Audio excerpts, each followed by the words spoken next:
Hello दोस्तों, आप लोगों का स्वागत है नितिन स्टडी हब पर। आज बात करेंगे एसएससी जीडी के उन स्टैटिक जी के प्रश्नों के बारे में जो कि आपकी आगामी परीक्षा के लिए बहुत ही महत्वपूर्ण है। इन प्रश्नों से आपकी आगामी परीक्षा में एक या दो प्रश्न जरूर से देखने को मिलने वाले हैं। तो इन प्रश्नों की ओर हम लोग चलते हैं और जितने भी मैं प्रश्न आप लोगों को कराऊंगा पूरे एक्सप्लेनेशन के साथ इन प्रश्नों को आज मैं आप लोगों को कराऊंगा। चलिए हम लोग चलते हैं आज के अपने पहले प्रश्न की ओर। और आज का हमारा पहला प्रश्न है, भारत में पहली मेट्रो ट्रेन कब और कहां शुरू की गई?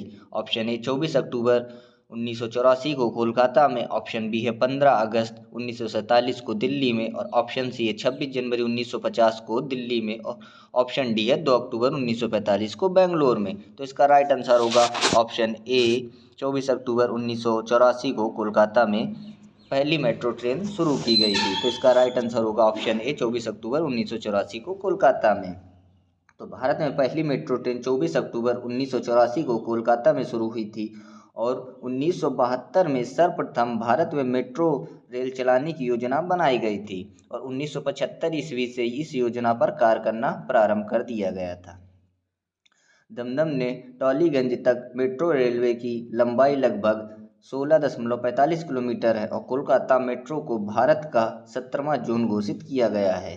भारत का आधुनिकतम मेट्रो रेल सेवा दिल्ली मेट्रो रेल है और मेट्रो रेल परियोजना का निर्माण जापान और दक्षिण कोरिया की कंपनियों के सहयोग से बनाई गई है।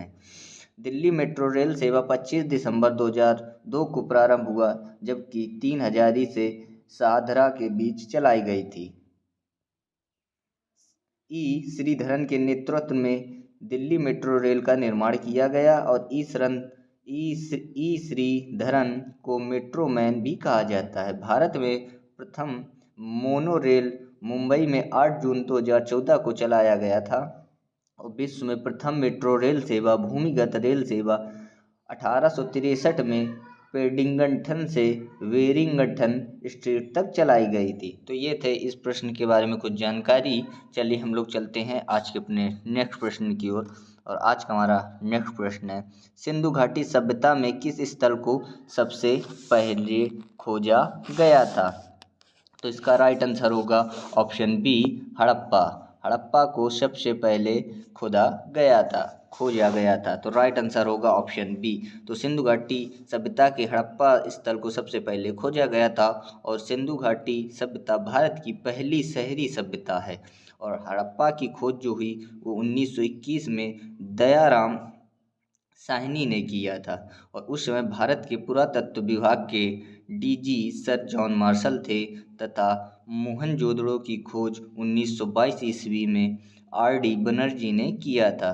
मोहनजोदड़ो हड़प्पा सभ्यता का क्षेत्रफल एवं जनसंख्या में सबसे बड़ा स्थल है और लोथल की खोज जो हुई वो आर.एन. राव ने की और कालीबंगा की खोज अमलानंद घोष 1951 में किया था, जिसकी विस्तृत खोज भी बीवी लाल और बीके थापा जी ने की और बनमाली की खोज 1973 या 74 में आर.एस. बिष्ट ने की और रोपड़ की खुदाई जो हुई वो 1953 या 56 के बीच यज्ञदत्त शर्मा जी ने की थी और 1958 ईस्वी में यज्ञदत्त शर्मा ने आलमगीरपुर की खोज भी की। तो ये थे कुछ इस सिंधु घाटी सभ्यता के बारे में फैक्ट। तो चलते हैं हम लोग आज के अपने नेक्स्ट प्रश्न की ओर। और आज का हमारा नेक्स्ट प्रश्न है, निम्नलिखित में से किसे विश्व के सर्वोच्च युद्ध क्षेत्र के रूप में जाना जाता है? तो option A Nanda Devi glacier, option B Siachen glacier, option C है गंगोत्री ग्लेशियर, ऑप्शन डी इनमें से कोई नहीं। तो इसका राइट आंसर होगा option B Siachen glacier. Siachen glacier विश्व के सर्वोच्च युद्ध क्षेत्र के रूप में जाना जाता है और सियाचिन ग्लेशियर के ही हिमालय की पूर्वी काराकोरम पर्वतमाला भी है तथा भारत पाक नियंत्रण रेखा के आसपास स्थित एक हिमानी भी है और सियाचिन काराकोरम की 5 बड़े हिमानियों में से सबसे बड़ा और ध्रुवीय क्षेत्रों के बाहर विश्व की दूसरी सबसे बड़ा ग्लेशियर माना जाता है और सियाचिन ग्लेशियर भारत पाकिस्तान के बीच सबसे बड़ा युद्ध स्थल है और बलूची भाषा के सियाचिन नाम का अर्थ है गुलाबों की भरमार होना और ऑपरेशन मेघदूत का प्रारंभ या शुभारंभ 1984 में किया गया था, जिसके द्वारा भारत सियाचिन क्षेत्र के अधिकांश भागों पर नियंत्रण स्थापित कर लिया गया था। पाकिस्तान इस क्षेत्र को प्राप्त करने के लिए हमेशा प्रयासरत है। चलिए हम लोग चलते हैं आज के अपने नेक्स्ट प्रश्न की ओर। उससे पहले एक फैक्ट और मैं आप लोगों को बता दूं कि 1984 से पूर्व सियाचिन ग्लेशियर क्षेत्र में किसी देश का अधिकार नहीं था, लेकिन वर्तमान में इस क्षेत्र पर भारत और पाकिस्तान दोनों का अधिकार, अधिकतर क्षेत्रों पर भारत का ही अधिकार है। चलिए हम लोग चलते हैं आज के अपने नेक्स्ट प्रश्न की ओर। और आज का हमारा नेक्स्ट प्रश्न है, आगरा का किला किस मुगल सम्राट द्वारा बनवाया गया था? तो option A Jahangir, option B Shahjahan, option C Akbar और ऑप्शन डी है हुमायूं। तो इसका राइट आंसर होगा ऑप्शन सी अकबर। अकबर के द्वारा ये किला बनवाया गया था, तो इसका राइट आंसर होगा अकबर। तो चलते हैं हम लोग अकबर के बारे में कुछ फैक्ट जानेंगे और अकबर के द्वारा जो और से किले बनवाए गए हैं उनके बारे में भी जानेंगे। तो इलाहाबाद का जो किला है वो भी अकबर के द्वारा 1583 में बनवाया गया था। और अकबर द्वारा बनवाए गए निम्न किलों में से मैं आप लोगों को बताऊंगा कि अकबर ने कौन कौन से किले बनवाए।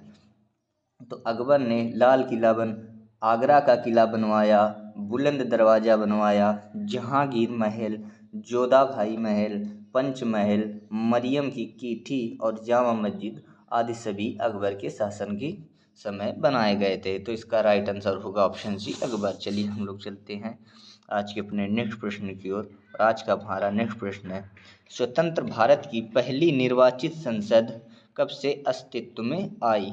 तो इसका राइट आंसर होगा option A 1954, option B 1952, option C 1947 और ऑप्शन डी है 1948। तो इसका राइट आंसर होगा ऑप्शन बी 1952। तो स्वतंत्र भारत की पहली निर्वाचित संसद जो है वो 1952 में आई थी।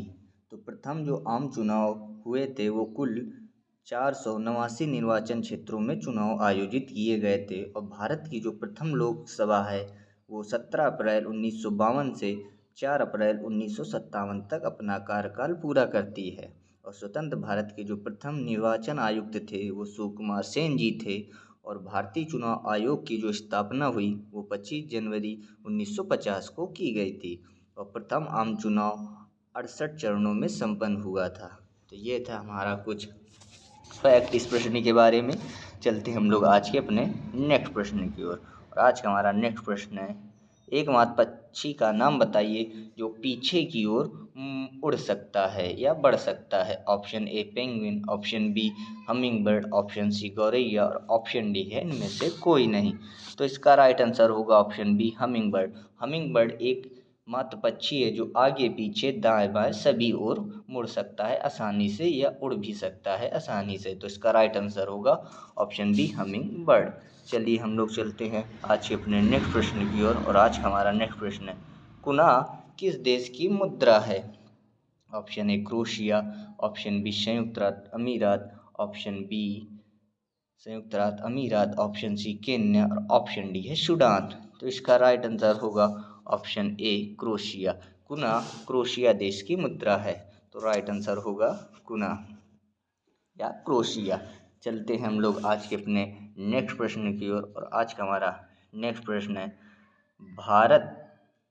भारतीय संसद के प्रत्येक सदन को बुलाने और स्थगित करने का अधिकार किसके पास है? तो ऑप्शन ए उपराष्ट्रपति, ऑप्शन बी प्रधानमंत्री और ऑप्शन सी राष्ट्रपति और ऑप्शन डी है सभापति। तो इसका राइट आंसर होगा ऑप्शन सी राष्ट्रपति। भारतीय संसद के प्रत्येक सदन को बुलाने और स्थगित करने का जो अधिकार होता है वो राष्ट्रपति के पास होता है। और अनुच्छेद 111 के अंतर्गत संसद के दोनों सदनों द्वारा पारित विधेयक को भी राष्ट्रपति की अनुमति ही देते हैं। और भारतीय संसद के दोनों सदन की संयुक्त बैठक की अध्यक्षता भी लोकसभा अध्यक्ष करते हैं। और अनुच्छेद 53 के तहत संघ की समस्त कार्यपालिका शक्ति राष्ट्रपति में ही निहित होती है। और भारत के राष्ट्रपति के महाभियोग की प्रक्रिया अर्धन्यायिक प्रक्रिया है। और भारत के संविधान के अनुच्छेद 123 के अधीन भारत के राष्ट्रपति का जो अध्यादेश जारी करने की शक्ति प्राप्त होती है। चलिए हम लोग चलते हैं आज के अपने नेक्स्ट प्रश्न की ओर। और आज का हमारा नेक्स्ट प्रश्न है 1998 में भारत में परमाणु विस्फोट उपकरणों का परीक्षण कहाँ पर किया गया था? तो option A Bengaluru, option B Sriharikota, option C Pokhran और ऑप्शन डी है थुम्बा। तो इसका राइट आंसर होगा ऑप्शन सी पोखरण। पोखरण में 1998 में भारत में परमाणु विस्फोट उपकरणों का परीक्षण किया गया था। तो right answer option C Pokhran. चलिए हम लोग चलते हैं आज के अपने नेक्स्ट प्रश्न की ओर। और आज का हमारा नेक्स्ट प्रश्न है संयुक्त राष्ट्र द्वारा पर्यावरण एवं विकास पर रियो की घोषणा को मंजूरी किस वर्ष दी गई? तो option A 1992, option B 1995, option C 1996 और ऑप्शन डी है 1998।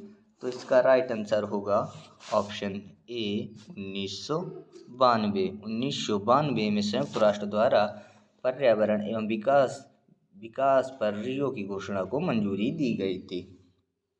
तो संयुक्त राष्ट्र द्वारा पर्यावरण एवं विकास पर रियो घोषणा को जो मंजूरी मिली वो 1992 में मिली। और उसी के साथ एक फैक्ट मैं आप लोगों को बताऊंगा कि संयुक्त राष्ट्र 1945 में स्थापित एक अंतर्राष्ट्रीय संगठन है।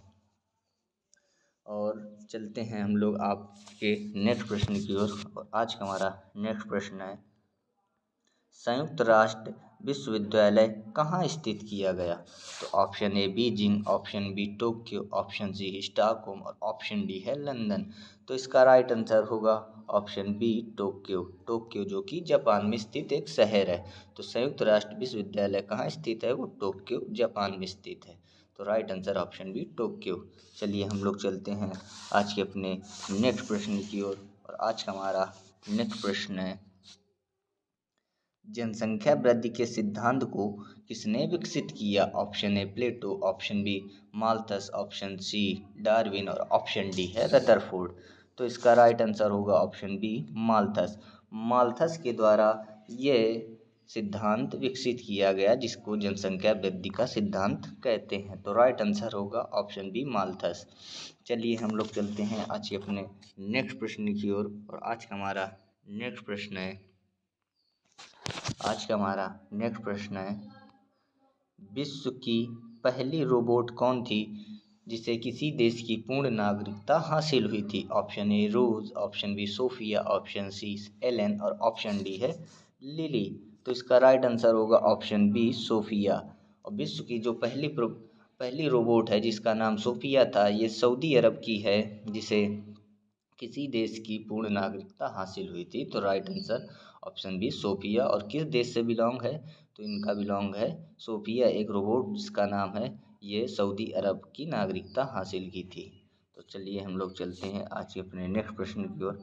और नेक्स्ट और लास्ट प्रश्न है आज का हमारा भारतीय राष्ट्रीय कांग्रेस के प्रथम अध्यक्ष का नाम क्या था? तो option A Byomesh Chandra Banerjee, option B Jawaharlal Nehru और ऑप्शन सी जे.बी. कृपलानी और ऑप्शन डी है महात्मा गांधी। तो इसका राइट आंसर होगा ऑप्शन ए ब्योमेश चंद्र बनर्जी। ब्योमेश चंद्र बनर्जी भारतीय राष्ट्रीय कांग्रेस के प्रथम अध्यक्ष थे। और स्वतंत्रता प्राप्ति के समय जो अध्यक्ष थे वो थे जे.बी. कृपलानी भारतीय राष्ट्रीय कांग्रेस के। तो राइट आंसर होगा option A Byomesh Chandra Banerjee. I hope आप लोगों को वीडियो अच्छी लगी हो और इस वीडियो से आपके आगामी परीक्षा में 1 या 2 प्रश्न जरूर से देखने को मिलने वाले हों। और आपके लिए वीडियो हेल्पफुल रही हो तो इस वीडियो पर लाइक, कमेंट एंड शेयर जरूर करें। और इस चैनल पर नए आए हों तो चैनल को सब्सक्राइब जरूर करें। मिलते हैं कल एक नए सेशन के साथ। तब तक के लिए धन्यवाद और अपने आसपास सफाई जरूर बनाए रखें।